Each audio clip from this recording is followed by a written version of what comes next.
What is going on? Welcome back to Shed Built. This week we're getting stuck into recoloring the dash.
Alright, so I've got it all back in here.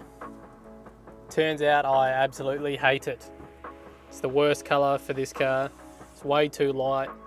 It won't match anything. Like, as you can see, the roof console, the floor, that'll be a dark grey. The seats, it just doesn't match anything. It looks horrible against this sandy taupe. So I'm going to pull it out and do it again. Alright, so I've got everything laid out here, ready to be repainted. I'll show you the process. You're going to need the paint. Obviously, this was the original colour that I just did it before, and this is the colour that I'm going to be redoing it in. It's the charcoal grey. It's pretty similar to the 79 and 105. Need some wax and grease remover, paper towel or some sort of cloth, and a grey Scotch-Brite pad.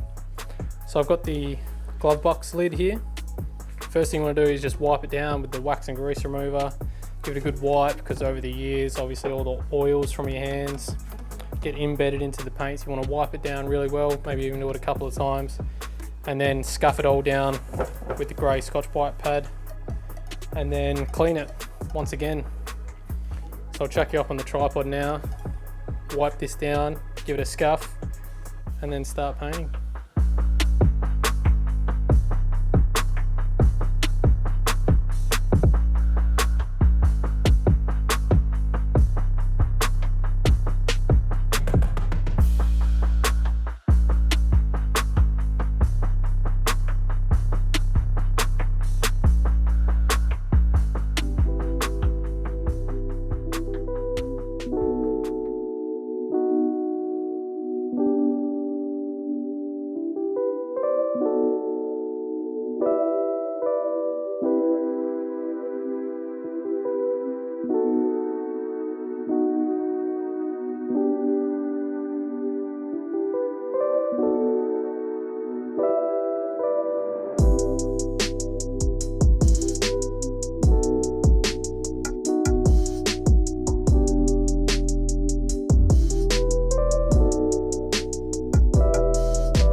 So I got it back basically to where we were before I decided to strip it out and do it again. But I'm pretty glad I did, because I'm pretty stoked with this colour. Hell of a lot darker. It's more 79 spec, 105 spec, but I think it goes a hell of a lot better with the rooftop console and the seats. Plus when the vinyl and stuff's in. Console in here, everything will tie in a whole lot better. But now that it's done, I'm going to work on the throttle bracket. Alright, so we're looking at the throttle from the 12HT, and on the 60 series it would have came out of, they use a little clip that basically clips over the top. You can see the stock HJ75 uses this clip type, goes into a bracket and then into there. So this is the bracket from the throttle off the 2H that I've just stolen, and you can see it's just not long enough. So I'm going to cut that off about there where it starts to fold in, extend it a bit, and then it'll be able to clip over the top of the throttle to make it actuate, and then we should have a working accelerator.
Alright, so the bracket's made.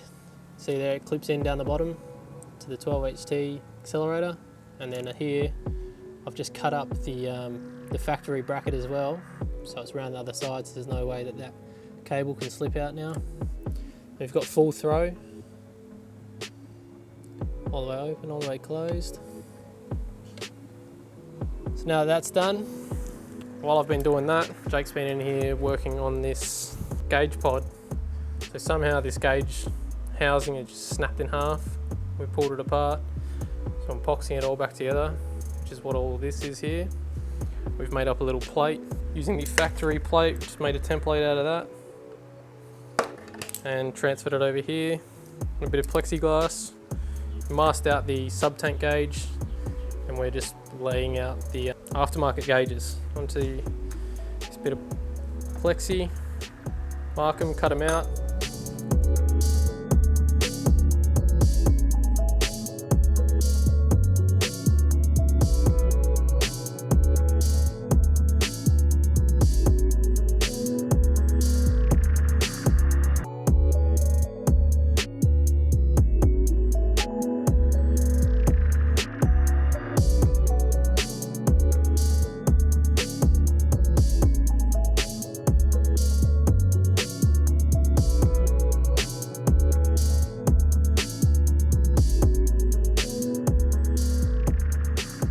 Alright, so I picked up the GME TX3350 and the GME magnetic microphone mount. So this one has all the hand controls on the microphone, but I just want to show you guys how quick and easy it is to swap them out for a magnetic mount. Comes with the mount, the magnet, bit of sticky backing and some screws. So you just grab yourself a small Phillips head screwdriver and start to undo the little screw in the back of the standard mount there.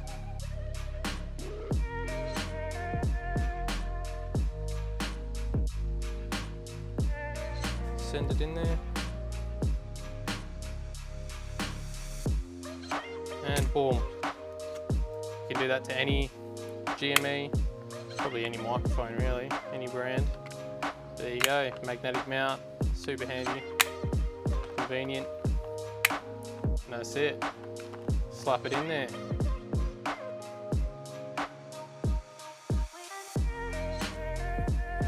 Alright, and that is it for another episode. Now this was originally meant to be a 2-part, so we're going to include the cooling system as well, but it ended up being about an hour long, so I thought we'll just cut it here and I'll get that uploaded in the next few days. But I'm pretty happy with the way the dash turned out. There's no poo brown. It's full 79 spec, which is not what I was going for, but at least it's not brown. So stick around for next week. Like, subscribe if you haven't already, you know the deal, and I'll see you next time. Cheers for watching.